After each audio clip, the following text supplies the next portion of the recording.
Hello, my name is David Marcial, and I'll be talking about what is debate, its origins, and some famous cases.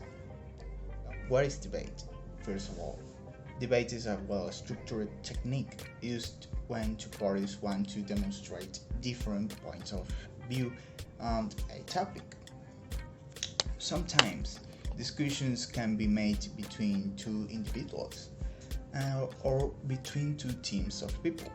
In the latter case, team members must support each other and be very careful about what they say.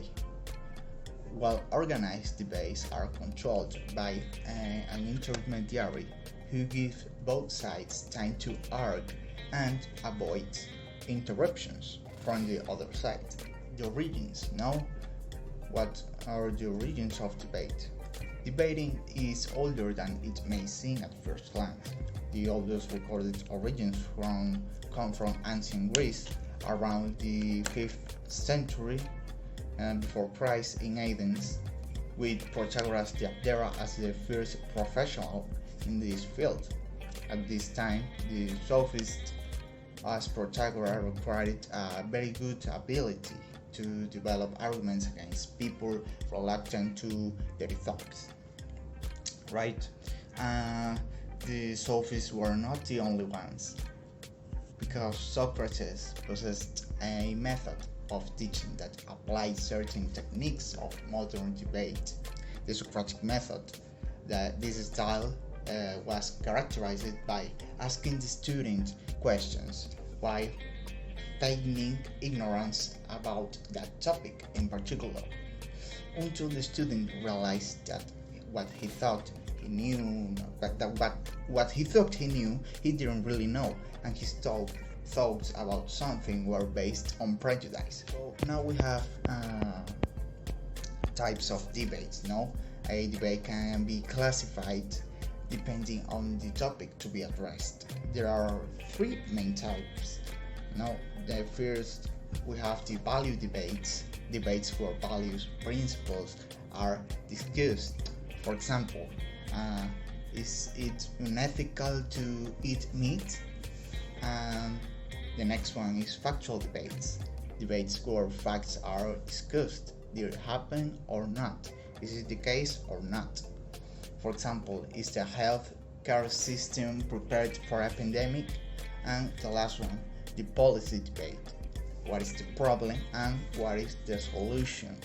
For example, should internal combustion cars still be allowed on the streets? We have some famous cases like John F. Kennedy versus Richard Nixon. We have the great debates of the 58 or the Lincoln-Douglas debates. We have Plato, one of the founders of debate. Martin Luther King, who fought against the church. We have Abraham Lincoln, and we have Gilbert de Castro. The most important and famous college debate tournament is the World University Debating Championship. It's the world's largest debating tournament and one of the largest annual international students events in the world. They follow the British parliamentary debate format, in which 4 teams participate in the debate. 2 of them participate representing the proposition, and the other 2 representing the opposition of the motion that it's present in the debate. All of the teams are required to come up with convincing arguments for or against the motion, drawing their knowledge of history, politics, and so on in 7-minute speeches. Then we have the debating groups in the UNIMED. There are currently 5 of them: UNIMED Debate, Gabinete UNIMED, and the 3 delegations of Metro Moon LA, and Metro Moon World. Unimed Debate participates in national and international debates. The most important one is that they participate in the World Universities Debating Championship in Spanish, which is the Hispanic version of the World Universities Debating Championship. They addresses recent topics and they follow the British parliamentary debate format. Then we have Gabinete Unimed, which participates in Gabinete Interuniversitario, a competition between debating group of Venezuelan universities. They simulate a ministerial cabinet in which the participants are ministers of a certain area, and they develop public politics for Venezuela. Of course, this is a debate that is held in Spanish. Then we have 3 delegations of Metro Moon. They all follow the model of United Nations for their debates. They focus on solving conflicts. They give 1 to 2 minute speeches, but depending on the delegation, they go to a different debate tournament. In the case of Metro Moon, they go to Harvard National Model United Nations, which is held in Boston, USA, and it is a tournament that is held in English. Then we have that Metro Moon LA participate in MONUA, which is the United Nations model of the Los Andes universities. It is held in Bogota, Colombia. And finally we have Metro Moon World, which participates in Harvard World Model United Nations. The main difference with the tournament that it's held in Boston is that this one is hosted in different country each year, and it is also a tournament that is held in English. When it comes to similarities and difference, we get to see that Unimed Debate and Metro Moon delegations participate in international tournaments, while Gabinete Unimed only participates in a national tournament. We also see that Unimed Debate, Gabinete Unimed, and Metro Moon LA participate in debates in Spanish, while Metro Moon and Metro Moon World participate in debates that are held in English. And in the case of the style, we get to see that the speeches duration in the British parliamentary debate format are 7 minutes long, while the speeches in the United Nations model is about 1 to 2 minutes. Now let's talk about our debate analysis. We chose a debate from the Oxford Union, which is a private debating society of the Oxford University. Debate, there were 6 speakers, 3 from the proposition or government and 3 from the opposition, which alternated from the first speaker of the proposition to the first speaker of the opposition, and so on, ending with the rebuttal, with the affirmative rebuttal and the negative rebuttal. The topic we chose for this Oxford Union debate is Islam a peaceful religion? The speaking roles for the affirmative side were Matthew Handley. He was the first speaker. He introduced the rest of the speakers, and he is a history student at Oxford. Then we have Adam Dean, which was the second affirmative speaker, the director of the Dean Institute, and a Muslim intellectual. And finally, we have Mehdi Hassan, a Muslim journalist and political editor of the Huffington Post. Now, on the negative side, we have the first opposition speaker, which was Anne-Marie Waters, a council member of the National Secular Society.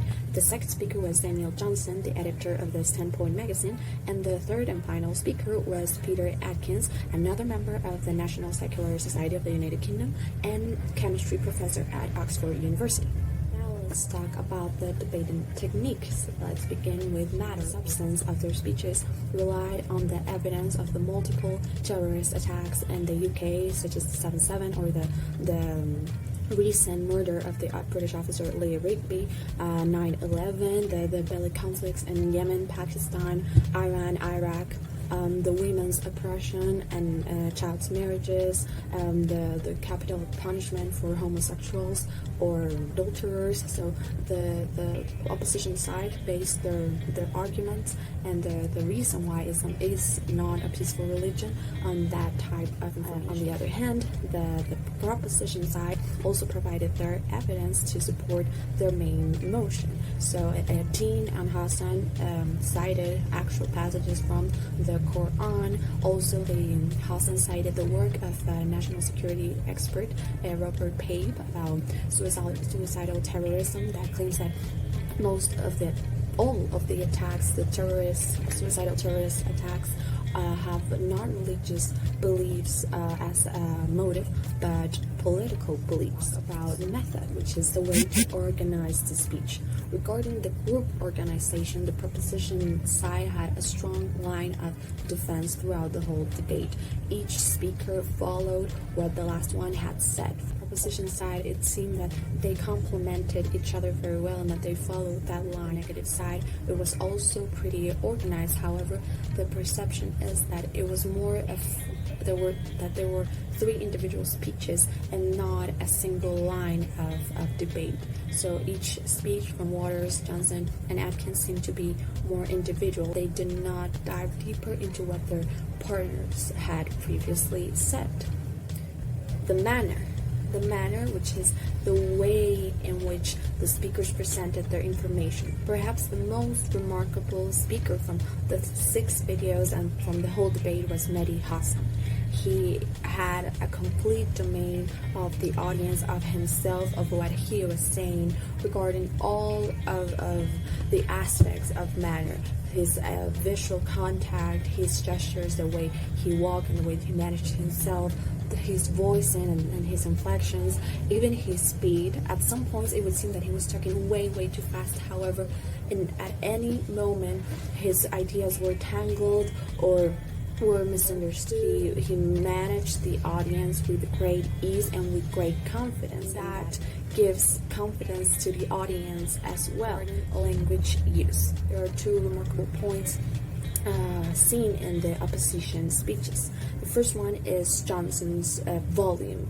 At some points in his speech, in some minutes, he raised a lot his voice to strengthen his points and to emphasize them. However, it would seem that he was yelling, and that could seem a bit aggressive to the House or to their opponents and even to his partners. The second one is the voice inflections used by Waters. At the beginning of her speech, she uses the device of irony, so she has to change the tone of her voice. She has to use certain inflections for the audience to understand that she's actually being sarcastic. Now, the last aspect regarding verbal communication is Mehdi Hassan's informality.